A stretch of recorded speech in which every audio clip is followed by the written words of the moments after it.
Good morning friends, मैं हूं advocate S प्रशांत unique law classes से। आज मैंने बहुत ही प्यारा टॉपिक लेके आया मेरे कॉमर्स के छात्रों के लिए।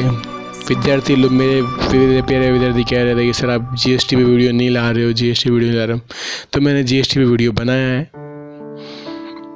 तो जीएसटी को हिंदी में मैं अपने प्यारे कॉमर्स के विद्यार्थियों को समझाऊंगा कि इस प्रकार से जीएसटी क्या है, जीएसटी किस प्रकार से। सबसे पहले बात करेंगे जीएसटी क्या है। वस्तु एवं सेवा कर क्या जीएसटी व्यापक बहुस्तरीय गंतव्य आधारित पर प्रत्येक मूल्य को जोड़कर लगाया जाता है। तो सबसे पहले हमें क्या समझना होगा, किसी भी निर्माण जो भी इस वस्तु है, कोई भी सामान है जिसको कच्चा माल से बनाने से फाइनल सामान को बनाने तक उस पर जो भी खर्चा होता है, अंतिम माल को जो बेचता है उसका कितना मुनाफा है, जो भी है उस प्राइस को ऐड करके उसको वेयर हाउस से पहुंचाने तक का, रिटेलर तक का जो भी खर्चा है उस खर्चे को ऐड करके वो माल को बेचा जाएगा। हम लोग बात करेंगे इन चरणों में जीएसटी लगाया जाएगा और यह एक बहुस्तरीय टैक्स होगा। कैसे, हम शीघ्र ही देखेंगे, लेकिन इसके पहले में आइए हम वैल्यू एडिशन के बारे में बात करें। मान ले कि आप एक शर्ट निर्माता हैं, इसके लिए उसे धागा खरीदना होगा। ये धागा निर्माण के बाद एक शर्ट बन जाएगा। तो इसका मतलब है जब एक शर्ट में बुना जाता है तो धागे का मूल्य बढ़ जाता है। फिर निर्माता इसे वेयर हाउसिंग से एजेंट को बेचता है जो प्रत्येक शर्ट में लेबल और टैग जोड़ता है। यह मूल्य का एक संवर्धन हो जाता है, उसका और प्राइस बढ़ जाता है। इसके बाद वेयर हाउस रिटेलर को बेचता है जो प्रत्येक शर्ट को अलग से पैकेज करता है और शर्ट का विपणन निवेश करता है कि इस एक शर्ट की कीमत इतनी है। तो प्रत्येक शर्ट के मूल्य में बढ़ोतरी होती है।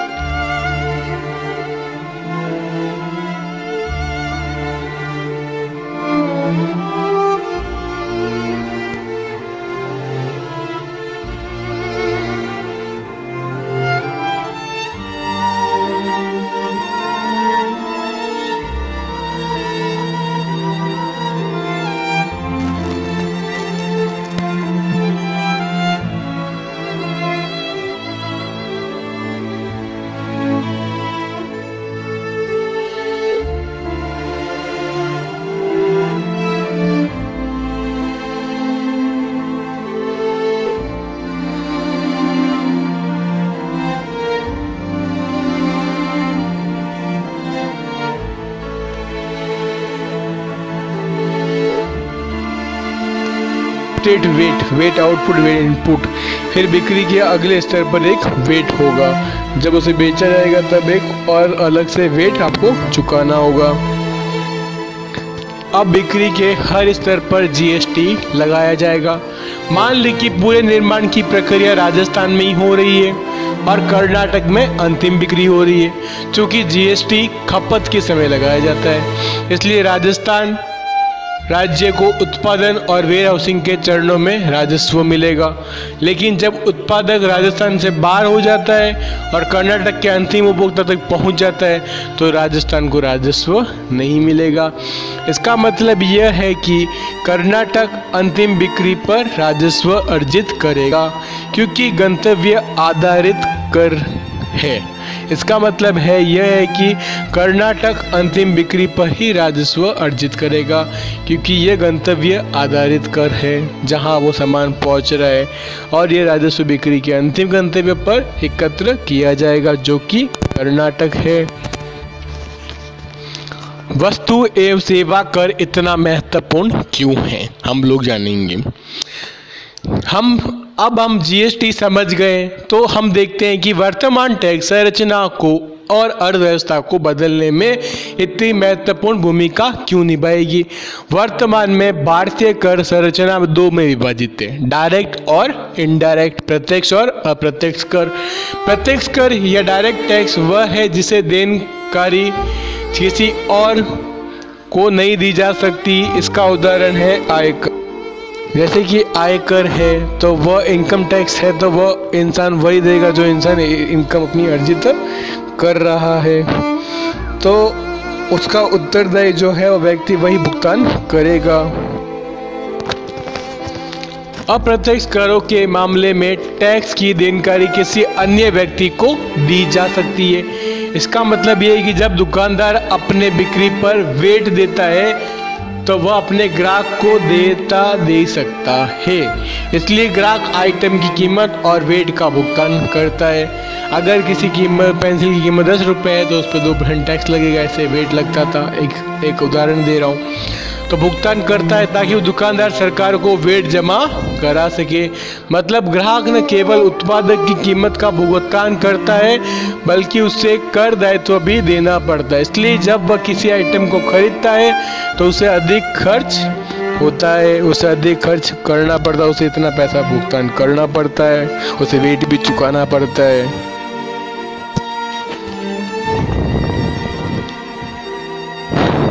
ये इसलिए होता है क्योंकि दुकानदार को जब वह आइटम थोक व्यापारी से खरीदता था तब उसे कर का भुगतान करना पड़ता था।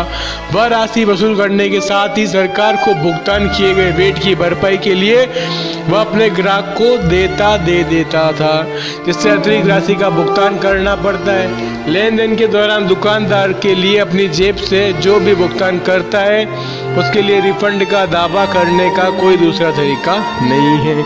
इसलिए उसके पास ग्राहक की देयता को पारित करने के अलावा और कोई विकल्प नहीं है कि ग्राहक से हम ये टैक्स वसूल करेंगे। नंबर 3, जीएसटी कैसे काम करेगी। हम लोगों के मन में चीज आती थी।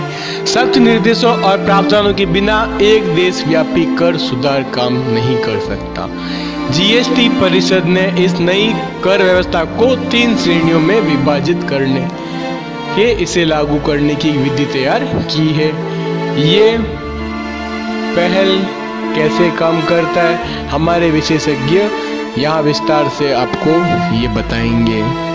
ठीक है, अब हम लोग बात करेंगे जीएसटी कितने प्रकार की होती है।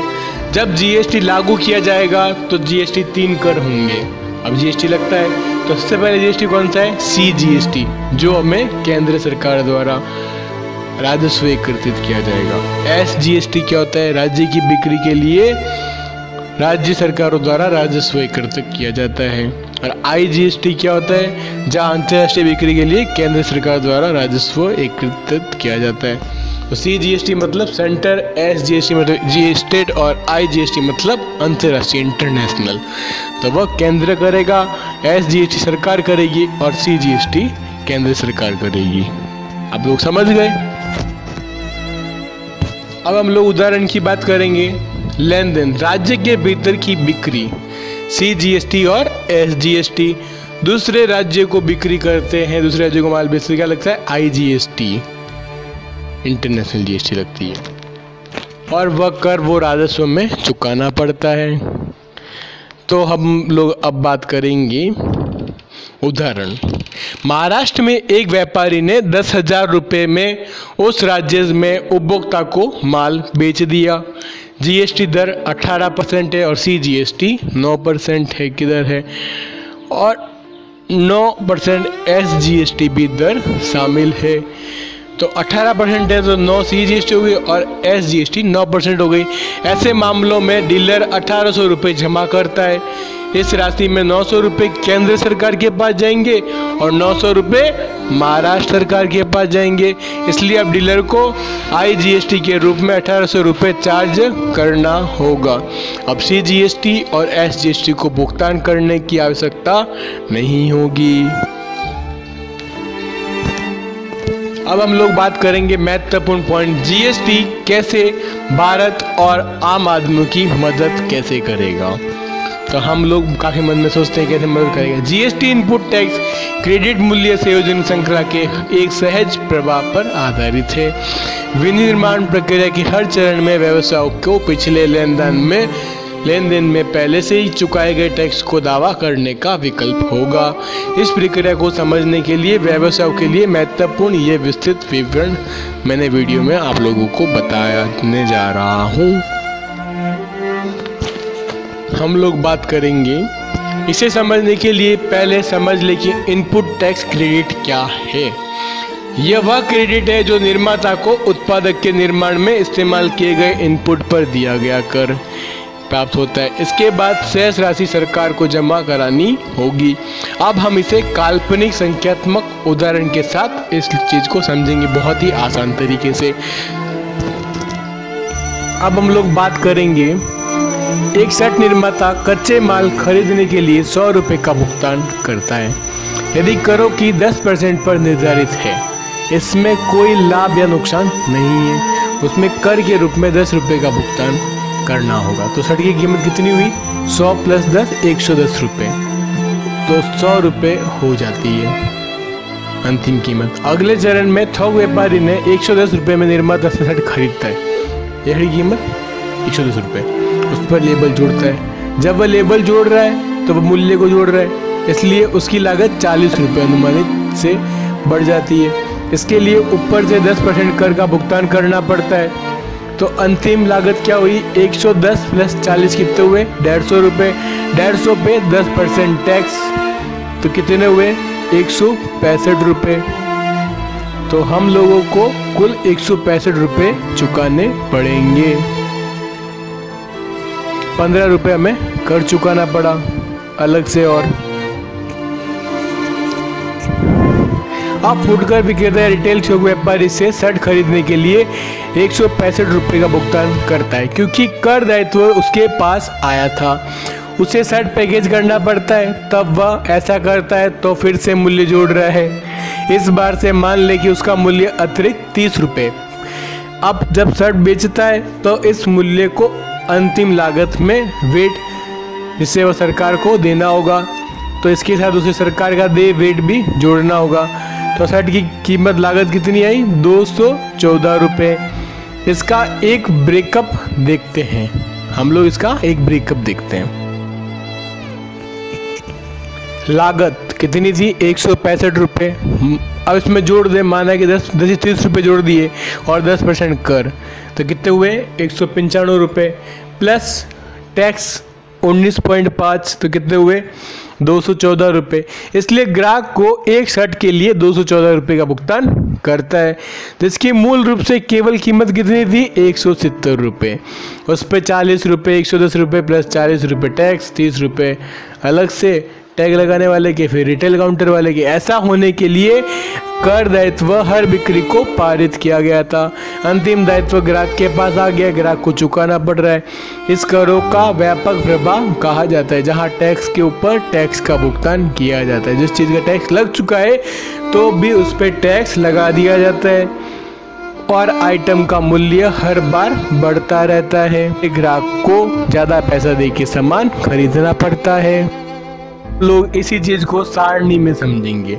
हमने क्या कार्य किया? कच्चा माल खरीदना 100 रुपये लागत है, उस पर 10% टैक्स लगा, 110 रुपये लगे। फिर उत्पादन प्रोडक्शन किया तो 40 रुपये, तो 100 + 40 140, 15 रुपये टैक्स लगा, कितने हुए? 165 रुपये हो गए। अब मूल्य जोड़े, इसमें मैंने टैग लगाया तो कितना हुआ? 195 रुपये। तो 19.5 214 रुपये। तो कुल लागत कितनी आई? 170 रुपये लागत आई, और 44.5 रुपये में 10% की तरफ से कर देना पड़ा, तो कितना हुआ? 214 रुपये। तो 214.5 अनुमानित अप्रोक्सीमेटली इतना पैसा हमें चुकाना पड़ा। जीएसटी में इनपुट प्राप्त करने में भुगतान किए गए कर के लिए क्रेडिट का दावा करने का एक तरीका है। इसमें वह व्यक्ति जिसने कर चुकाया है वह अपने करों को जमा करते समय इस कर के लिए क्रेडिट का दावा कर सकता है। उसे मांगने के लिए उसे वो बाधित है। हम लोग बात करेंगे हमारे उदाहरण में, जब थोक व्यापारी निर्माता से खरीदता है तब अपनी लागत मूल्य पर 10% देता है, क्योंकि उसके पास देयता दे दी गई है। फिर वह 100 रुपये की लागत की कीमत पर 40 रुपये का मूल्य जोड़कर उसकी लागत 140 रुपये हो गई। अब इसकी कीमत 10% सरकार को कर के रूप में देना होगा, लेकिन उन्होंने पहले ही निर्माता को एक कर का भुगतान किया है। लेकिन उससे पहले ही निर्माता एक कर का भुगतान किया, इसलिए इस बार क्या करता है? सरकार की टैक्स के रूप में 140% के 10% का 14 रुपये होते हैं। भुगतान करने की बजाय वो पहले से ही भुगतान की गई राशि को घटा देता है। इसलिए उसकी 14 रुपये नई देनदारी है, वह 10 रुपये की कटौती करता है और सरकार को केवल 4 रुपये का भुगतान ही करता है। वो 10 रुपये उस इंसान की जेब में चले जाते हैं। उस 10 रुपये का इनपुट क्रेडिट उसे हो जाता है, उसे 10 रुपये का फायदा होता है। अब हम लोग बात करेंगे, जब वह उधार सरकार को 4 रुपये का भुगतान करता है तब वह रिटेलर को अपनी देयता दे सकता है। इसके बाद फुटकर विक्रेता उसे शर्ट खरीदने के 140 प्लस 14 रुपये 154 रुपये का भुगतान करेगा।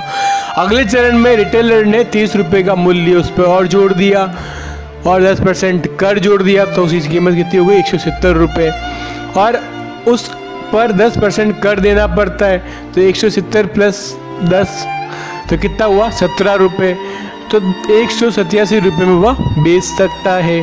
तो 140 प्लस 30 प्लस 17 तो 187 रुपये में वह उस शर्ट को बेच सकता है, तो उसे इतना मुनाफा होगा।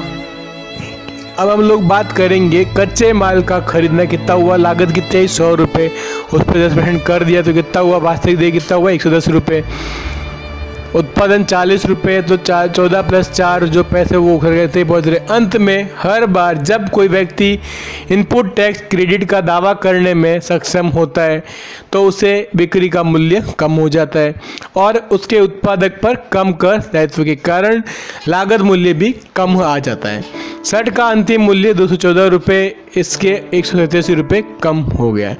इसी प्रकार अंतिम ग्राहक पर कर का बोझ कम हो गया है, इसलिए अब ग्राहक पर टैक्स कम लगने लगा है।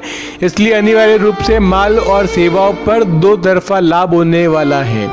पहला, ये करों से व्यापक प्रभाव को कम करेगा और दूसरा, इनपुट कर क्रेडिट की अनुमति के द्वारा ये कर बोझ को कम करेगा और उम्मीद है कि कीमतों में कमी हो जाएगी, मगर ऐसा हकीकत में नहीं देखने को मिलता है और ग्राहक को आज भी कर उतना ही देना पड़ता है।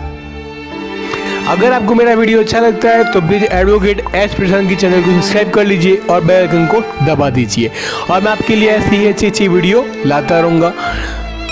Thank you, stay tune.